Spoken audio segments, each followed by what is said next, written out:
Our team has embraced him in this role, and we're rallying around him and super excited to see what he does in this opportunity with his finish. He's handled this, as Aiden said yesterday, like a grown-ass man. Couldn't have been said any better. A guy with his storied adventure, I guess you'd say, journey through college football, and what he did at Virginia, and then what he suffered there, and then when he came in, the good and the bad, and just the way he handled everything. Excited for him, very excited. And as always, I just ask, there's a lot of opinions, there's a lot of storylines, there's a lot of hate. Just be a good person. Cheer on these guys that are playing, get behind them, be excited. This team has a lot to play for. MJ was on our scout team this week. He gave us a great look. Brennan has prepared, and the guys are playing hard for him. And he's earned a ton of respect in our program. And so it's his team now. And so we're excited to see him finish the season. And, like everything, it's an opportunity. And I look at all of these moments for me as a leader. Adversity brings out the best. You can fight or you can run. And I love to fight. And so does Brennan. And this team has proven that they are fighters. And so we get a really incredible opportunity in 2 weeks in a row now to go on the road and play someone else's senior day. That's a memorable day for those football teams. To play at Wake Forest, as you know, a place that not many have been successful from NC State. I think in my tenure, it's just one team with Jacoby, and the rest of them have been pretty tight ball games, come down to the wire. A lot from Ricky Person's onside recovery that was denied, to Emeka's play. There's been a lot of crazy games with these guys. And so, as I said in my early press conference to start the week, I think Dave Clawson is a tremendous football coach, and his team will play hard. And for us, it's just building on the last 2 weeks. A defense that stops people, creates takeaways, denies explosive plays for scores, plays with swagger, plays physical, dominates line of scrimmages. Offense that can be efficient, take care of the football, be opportunistic, score in the red zone, protect the quarterback and keep him clean. The pre-snap stuff, limiting that. Our special teams have been tremendous all year, and just continuing with that and bringing the effort, it's going to take. And regardless of the crowd noise or lack of, whatever we end up with in the game, it shouldn't dictate how we play. We need to go in there with a great focus and have fun playing this game that we love. So with that, anything about the game you guys want to ask? Why has it been so tough to always win in Winston? That's a great question. If I knew the answer to that, we've put ourselves in position to win there many times and just haven't gotten it done. And in some cases, I would argue that we did get it done and just had a bad break. To cross the goal line with the ball and fumble, to recover an onside kick with momentum to go win the game, and because they didn't have enough camera angles, we didn't get the catch. Just been crazy down there, and you just got to earn it. We got to go earn this win. We got to make it undeniable, right? We got to hand the ball to the official when we score. We got to make sure that we're in position and we put the game away. And the home team's been able to do that. We've had our success here. They've had their success there, and it's going to be a great football game. We totally expect, a one possession, full quarter or more game, and know that we got to make plays to earn the win. Confidence-wise, you guys are going into this game the right way. That helps, I imagine.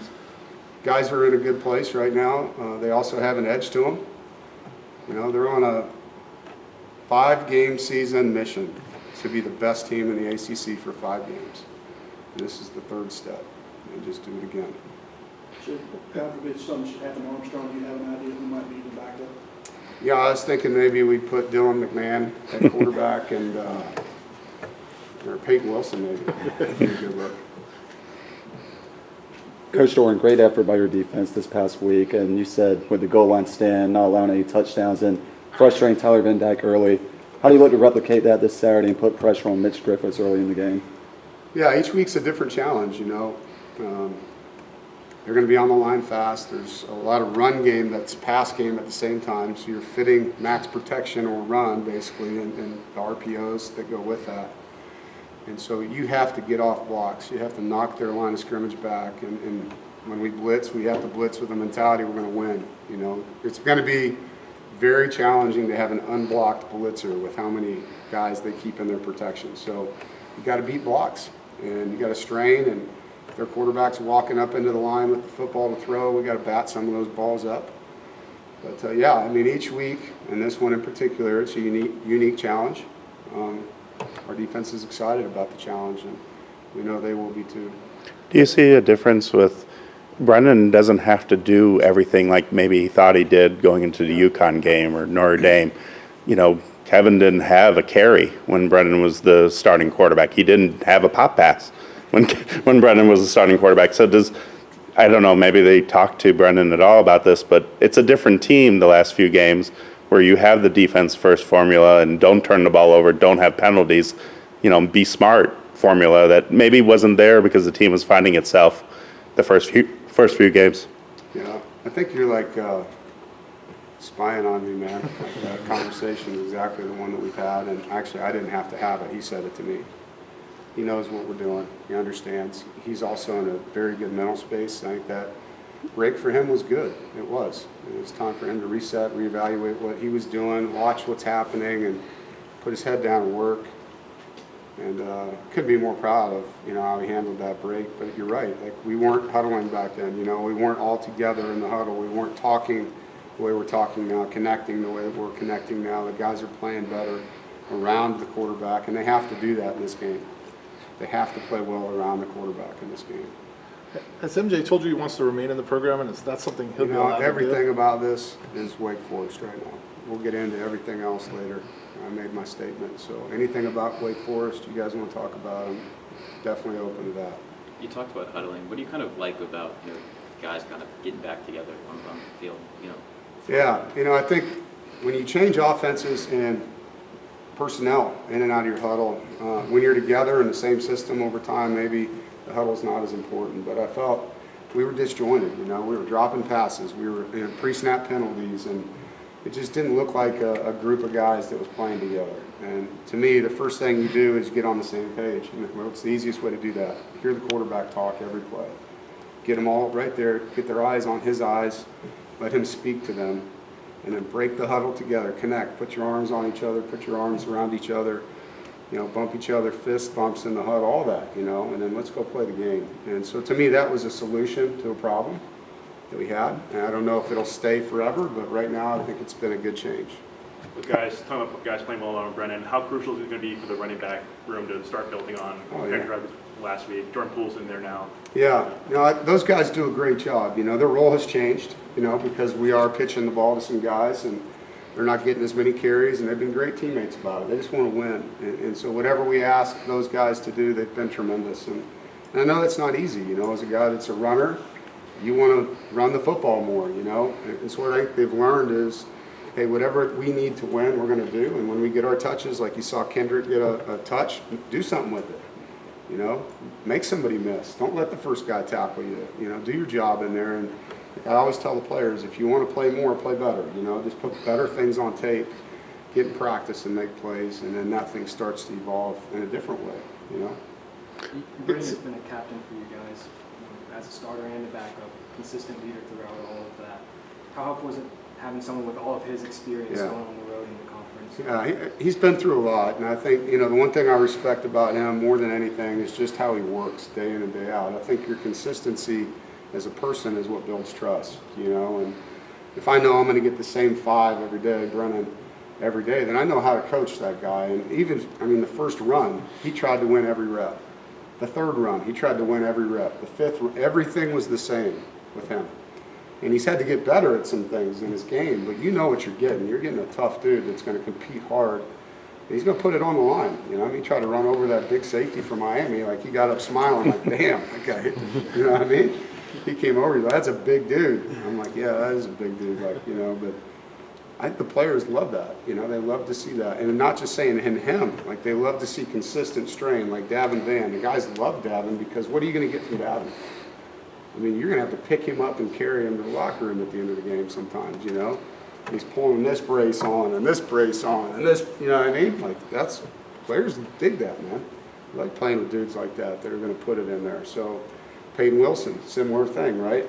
Boykin, what he had to do for a couple weeks, you know, taping himself together. And there's something to that, you know, and I think as a competitor, man, that's respect, right? And our guys love that part of this game and the DNA of our program, hard, tough, together. Like, that's part of it, you know, showing up every day with that tough attitude.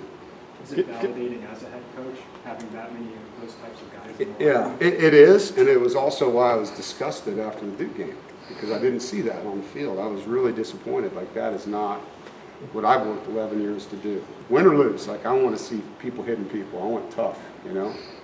And that's me. That's the program that I wanted to be a part of when I came here and that we built.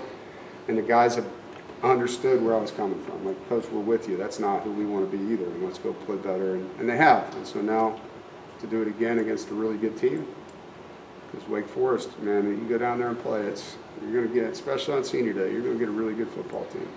Given Brennan's toughness and his ability to run the ball, do you have to tell him, hey, we got to be a little bit smarter given our depth situation? I want Brennan to be Brennan. I want him to go play ball. To go play ball the way that number 5 plays ball. Cut it loose and play hard. How much do you think it's helped that he's kind of still been involved in the game plan the last few weeks A as a lot. runner to kind of step back into this role? A lot. And, you know, just to build him back up confidence-wise and let him be a part of what's going on, he deserved that, you know. I mean, he's a competitive guy that works hard, and there's a lot more to him than a runner. A lot more. So I'm glad that he's going to get an opportunity to show that too. You mentioned the growth or his building his confidence and all of that, but have you seen anything different with Brennan just as a person between his last start and this start? How has he changed just over the past few weeks? You know, I think perspective maybe. Perspective.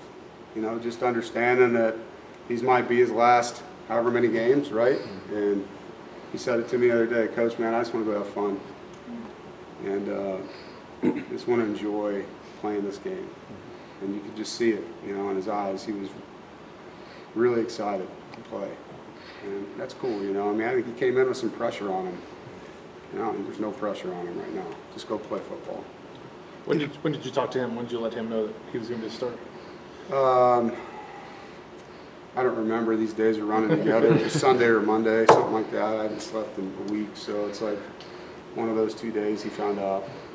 In many ways, when you discuss your culture, there's a certain humbleness with the players, mostly because some have gone through the adversity that you have described. And obviously the COVID year was very difficult and I'm sure humbling in many ways. Do you think that humbleness and that desire to, you know, serve whatever they want or goals that they have gets you through tough times?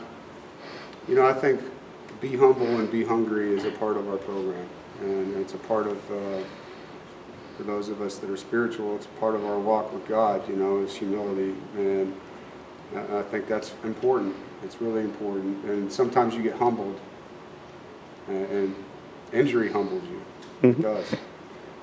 Failure humbles you. And usually that's what you have to go through as a person, you know, to understand and respect when things are good, you know, because a lot of us take good for granted. And so I was humbled many times in my coaching career, and I think back to those times all the time. I don't want to go through that again. Like, I'm not doing that. And so with the guys, you know, it's anytime I get a chance to prevent drop off, to hold guys to a standard, to not just say underachievement's okay, to say that underachievement's not allowed, you know, to deny excuses and try to get kids to understand that playing the blame game doesn't allow you to fix anything. As a coach either, you know, you have to own your blemishes.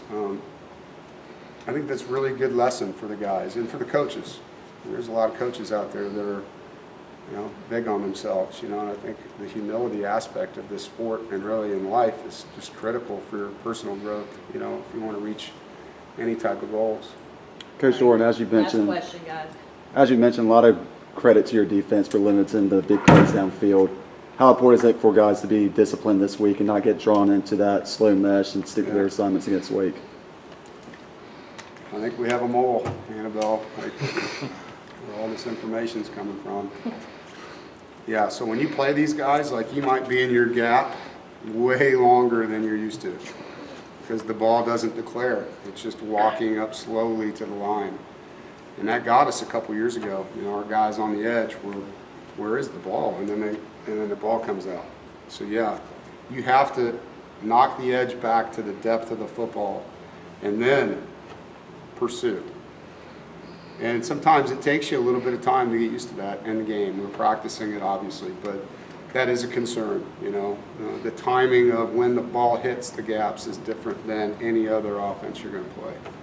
And so, you know, I would say that an advantage to us is we have reps playing against this team. We've played them every year, and so a lot of our defensive kids have played them and understand how not to play against them.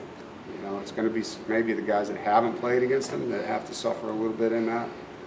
But yeah, I know Coach Gibson's been working hard on that.